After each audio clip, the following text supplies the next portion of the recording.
अभी सत्संग स्टार्ट कर रहा हूँ, भूमिका बना रहा हूँ। तो 3 बातें मैंने बताया है। एक तो मनुष्य इतना बुद्धिमान है फिर भी ये टेंशन में रहता है, तो इसकी टेंशन कैसे दूर होगी, एक बात। दूसरा प्रश्न है, कबीर साहब से पूछा गया कि मनुष्य भ्रम में रहता है, ये भ्रमित बहुत होता है, तो इसका भ्रम कैसे टूटेगा। और तीसरा प्रश्न है कि मनुष्य इतना होशियार और बुद्धिमान होते हुए भी छोटी छोटी गंदी आदतों में फंस जाता है, ये क्यों फंस जाता है, इसकी आदतें कैसे छूटेंगी। आइए तीनों का उत्तर कबीर साहब एक पंक्ति में देते हैं।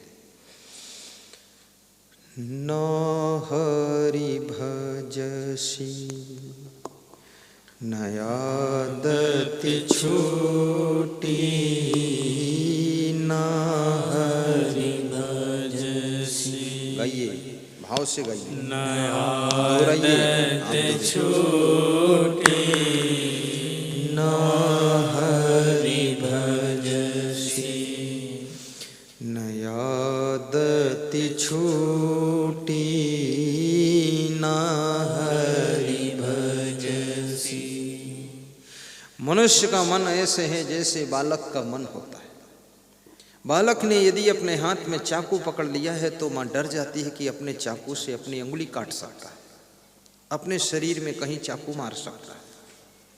तो माँ उसका चाकू छोड़ाना चाहती है, चाकू छीनना चाहती, चाकू लेना चाहती है, चाकू उसका हाथ से खींचना चाहती है। पर माँ अगर होशियार नहीं है तो जबरदस्ती खींचने का प्रयास करती है, तो बालक इतना मजबूती से पकड़ता कि वो छोड़ता नहीं, और जबरदस्ती खींचती है तो उसकी उंगली कट जाती है। तो माँ बुद्धिमान है तो वो क्या करती है, उस बालक को कोई और चमकती हुई चीज, आकर्षक चीज थमा देती है, तो चाकू को छोड़ देता, उस चीज को पकड़ लेता है, और माँ चाकू को ले जाकर छिपा कर रख देती है। बालक का हाथ कटने से भी बच जाता है और चाकू भी छूट जाता है और नई चीज को पकड़ा देती है। ऐसे कबीर साहब कहते हैं, ये आदतें चाकू जैसी हैं, तुमको ही काटती हैं। इनको छुड़ाने के लिए हरि का ज्ञान, आत्म ज्ञान, परमात्म ज्ञान का अगर सहारा मिल जाए तो ये आदतें छूट सकती हैं। न हरि भजसी न आदत छूटी। सब दोहराओ, गुनगुनाहट की आवाज आनी चाहिए। न हरि भजसी न आदत छूटी, आदत छूटी, आदत छूटी न हरि भजसी न आदत छूटी। शब्द ही समूझी सुधारत नाही, आंधर भये हियहु की फूटी।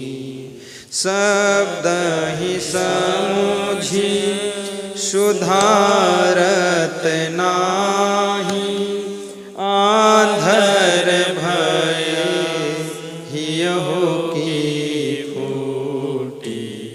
न हरि भजसी न आदत छूटी, आदत छूटी। बड़ी मार्मिक पंक्तियां हैं, ध्यान देना। सीधे हो जाओ, फिर टेढ़े हो जाते हो तुम, कोशिश करो। टेढ़े बैठने से बुद्धि कम हो जाती है, सीधे बैठने से बुद्धि का स्मरण बढ़ता है। ना हरि भजस ना आदत छूटी। साहेब कहते हैं, मनुष्य हरि का भजन नहीं करता है,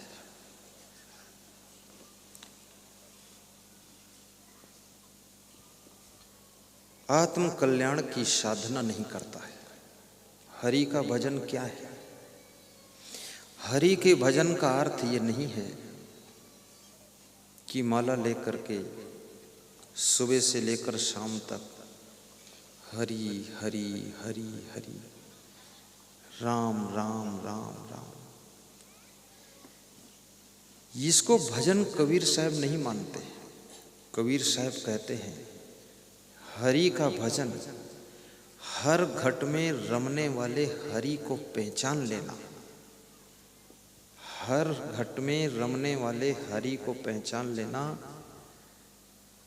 और उनके साथ में सद्व्यवहार करना, ये हरि का भजन है। हरि कहाँ रहता है? ऐसे हरि नाम लेते ही आपके समझ में आता है हरि यानी विष्णु भगवान। लेकिन हरि कौन है?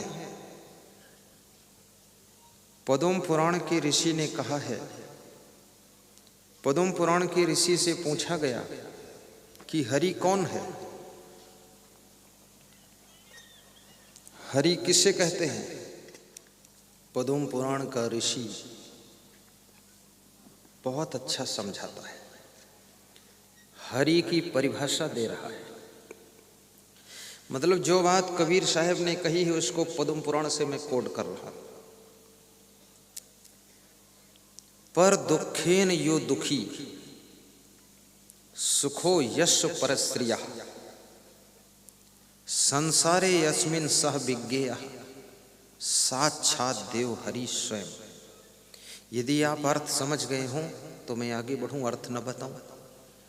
और यदि आप कहते हैं कि अर्थ बताइए तो बता दूं, बताऊं कि आगे बढ़ूं?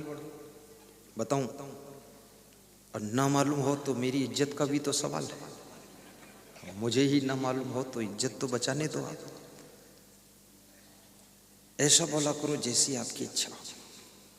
ऐसा मत बोलना, नहीं तो बताऊंगा नहीं, आगे बढ़ जाऊंगा। आप तो कहो बताओ। पर दुखेन यो दुखी, जो दूसरे के दुख में द्रवित हो जाता है, जिसके लिए दूसरे का दुख अपना दुख बन जाता है, दूसरे की पीड़ा अपनी पीड़ा लगती है, दूसरे का कष्ट अपना कष्ट लगता है, दूसरे की तकलीफ पोतानी तकलीफ लगती है। थोड़ा गुजराती बोल दूं चलेगा? और गुजराती में मिस्टेक हो जाए तो क्षमा करोगे कि नहीं? क्षमा कर देना, क्योंकि आती नहीं है, अंदाज से बोलूंगा। वह व्यक्ति सुखो यश परस्त्रिया, अंकित भाई ध्यान देना, जो दूसरे के सुख में प्रसन्न होता है, जो दूसरे के आनंद में आनंदित होता है, जो दूसरों की प्रसन्नता देख करके खुश हो जाता है और जो दूसरों की उन्नति देख करके भी खुश होता है। ये दो बातें हो गई। एक तो जो दूसरों के दुख में दुखी हो जाता है, दूसरा जो दूसरों के सुख में सुखी होता है। तो पद्म पुराण का ऋषि कहता है साक्षात देव हरि स्वयं संसारे यस्मिन सह विज्ञेया। विज्ञेया माने जानना चाहिए, और संसारे अस्मिन मतलब इस संसार में उसको जानना चाहिए। क्या?